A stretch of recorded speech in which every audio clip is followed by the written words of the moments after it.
Every day we wake up and we are on this journey of life, a journey between the time we were born till the time we die. And all this place in between is life experience. Now on to the intro.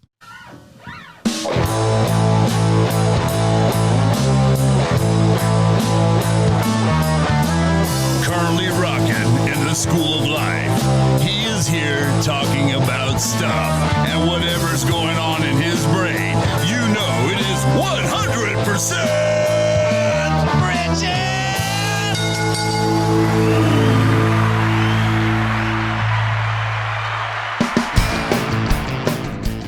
All right, here I am. It's me talking about something. So I'm going to jump right into it today. I'm going to get through some business real quick, and then we'll just go head first. So, because I think I got something pretty interesting to say, and I hope you guys enjoy it. I want to thank you for checking out me and my friend Blue last week. It was awesome. He's got some great stuff, so make sure to go and check out Going Up. And it's really good stuff. And it was nice to have a guest on we haven't had a guest for a while, so it was nice to have a guest. So if you're new with us today, make sure to hit the like button, hit the subscribe button, and of course ring the bell, because then you know when all the new videos pop up.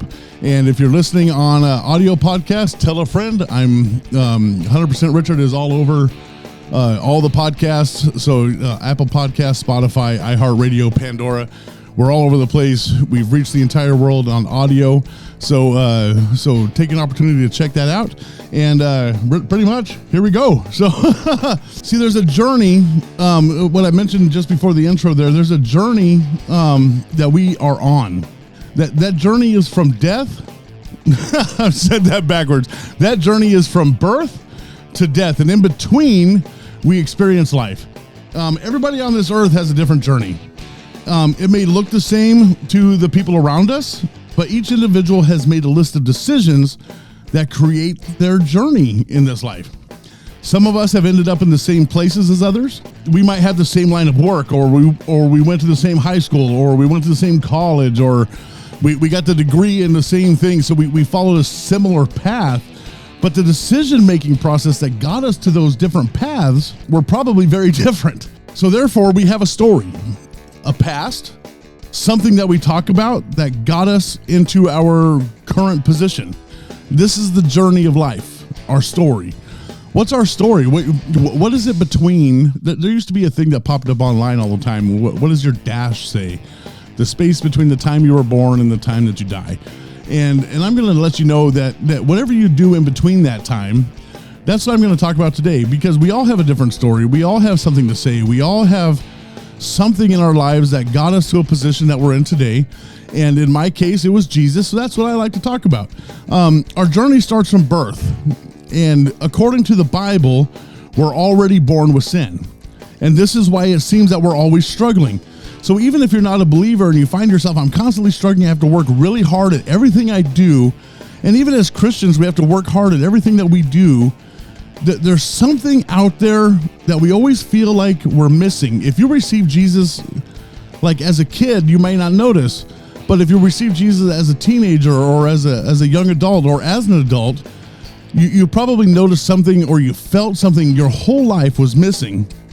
And that's why we're actually always struggling. When we came out of our mother's womb, that's when the challenge began. The journey to become right with God, because we already started in sin. Romans 5:12 says this: therefore, just as through one man sin entered the world, and death through sin, and thus death spread to all men because all sinned. Psalm 51:5 says, behold, I was brought forth in iniquity, and in sin my mother conceived me. So because of the sin of Adam, we have sin from day one. We're born into sin. When I went to Catholic church, they called it the original sin. We're born with that. We're born with sin. We're born not the way God designed us to be. And this is something I think is interesting, because we're born with sin before we can even think for ourselves. Hence, our journey is already starting on the wrong foot, and we don't even know it. We don't know when we're born that there's something, quote unquote, wrong with us or even right with us or whatever's going on. We don't know. So this is why we struggle somewhere deep inside. Each and every one of us is because we're trying to find right standing with God. And if we're not raised in a home or by parents that know this and we're not taught that. So we are now on the search to find this thing that always seems to be missing in our lives. Even if you grow up in a Christian home, you might not truly understand because you're looking at it as rules and regulations. If we're absolutely, totally unaware of the righteousness that is available through Jesus, then we will find other ways to fill this gap in our lives. Hence, making each life journey different from one another. Because we're constantly, as a people, because of sin, that first sin, that Adam sin, the eating of the fruit in the garden, we don't even know what's missing. So we're on a constant search for something that we don't even understand, that we're missing something in our lives. And I think it's interesting because we don't know, we're constantly trying to fill ourselves with world things. And because if the evil one is the ruler of the earth, then that's the direction that we will tend to go. Because we're born in sin, we will just continue in sin until we make a decision. If we're taught about this Jesus guy from a young age, many of us will struggle with the reality of it. And as we get older, we'll have a tendency of moving away from that said teaching because of the influences of the world surrounding us, and therefore that journey will even be different. So even if you were raised as a Christian, you were raised a Christian child, a lot of those kids will take that as we have rules and regulations. We have to go to church on Sunday. We got to dress up. We got to do this. You can't do this and you can't do that. So we take it differently from that perspective until we figure it out for ourselves. So our journey is warped by our own thinking of the situation that we were put in the way we were raised.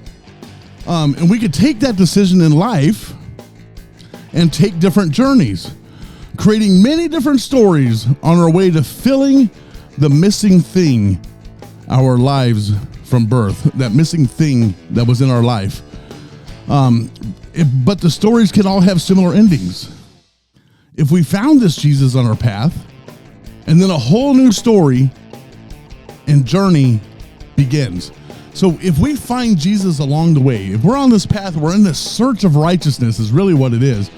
We're on this search for right standing with God. We're on this search for this thing that has been missing in our lives. And whatever those things are that you have taken or done, or I have done, or we as a whole have done to try to fill this gap or to fill this void that we think we have in our lives, because we don't realize what it is, in the process of that hunt, our decision-making process changes our journey along the way.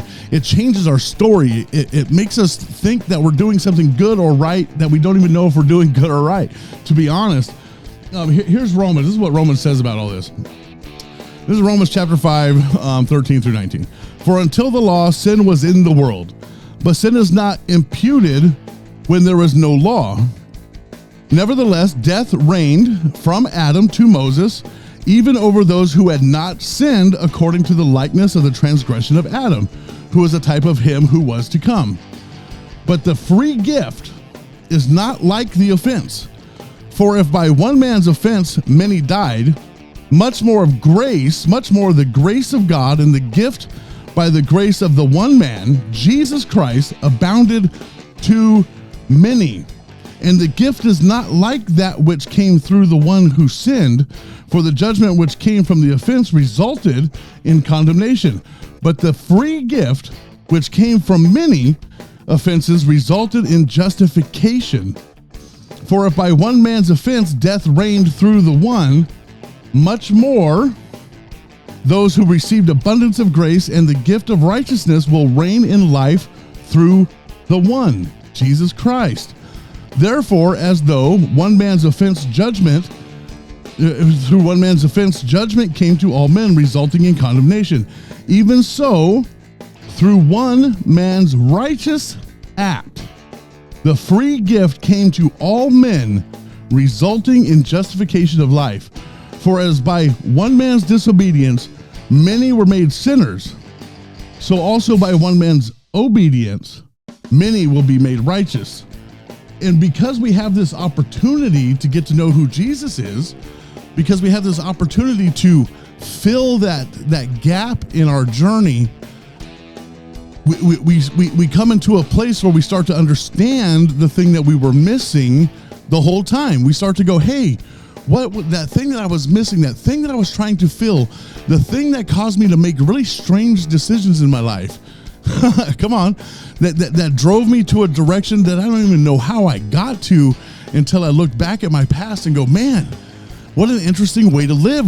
These decisions that I've made throughout my life, this journey that I've been on, I could have made so many different adjustments.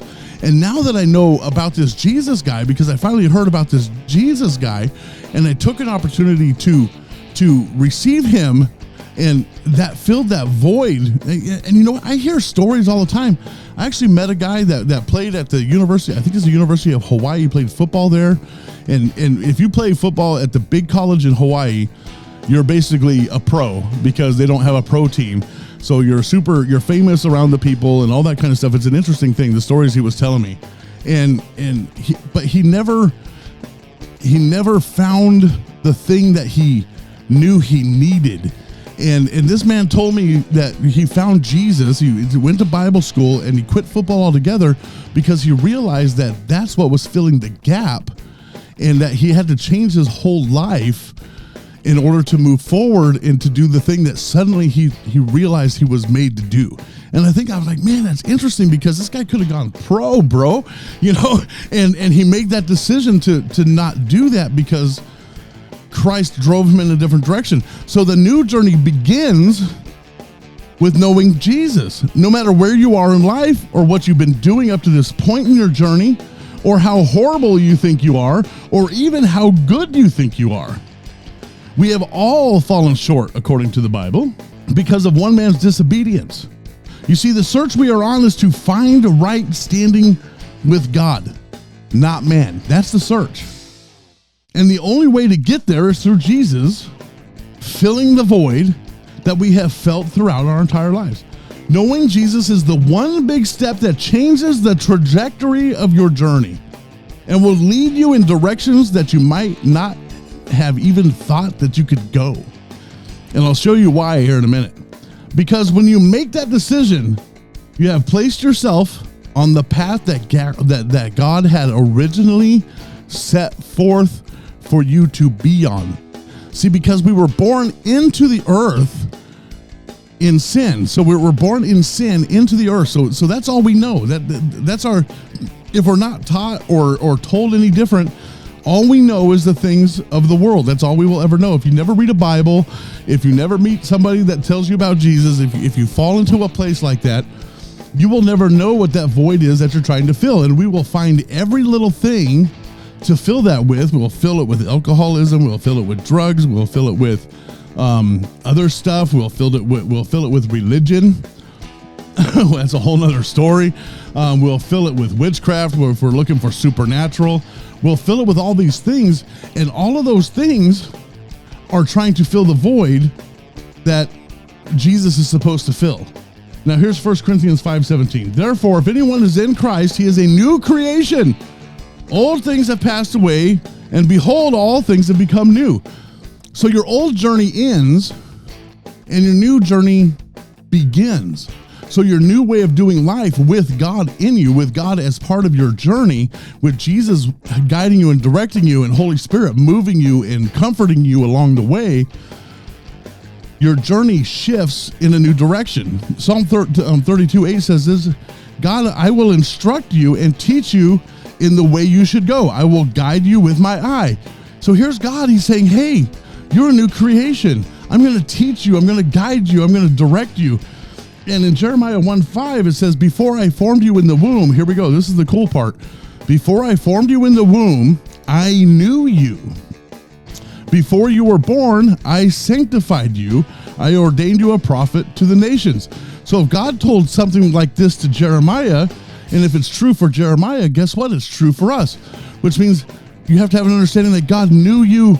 Here's the key word, before you were born. So God designed you. He stitched you together. Go look that up. That's in Psalms. He stitched you together. He put you together. He knows who you are. But the statement here is before you were born. So he had a plan for you in the womb. He had a plan for you in heaven. And then when you were born, you're born into sin, because now you're born into the place that the devil rules, for instance sake. So now you're born into the sin thing. So the plans that were before you were born can't activate, until you receive Jesus. Now we can activate that. Now watch this. So God told Jeremiah that. So if it's true for Jeremiah, it's true for you. So God knows who you are and what you're supposed to do before you were born into the sin nature.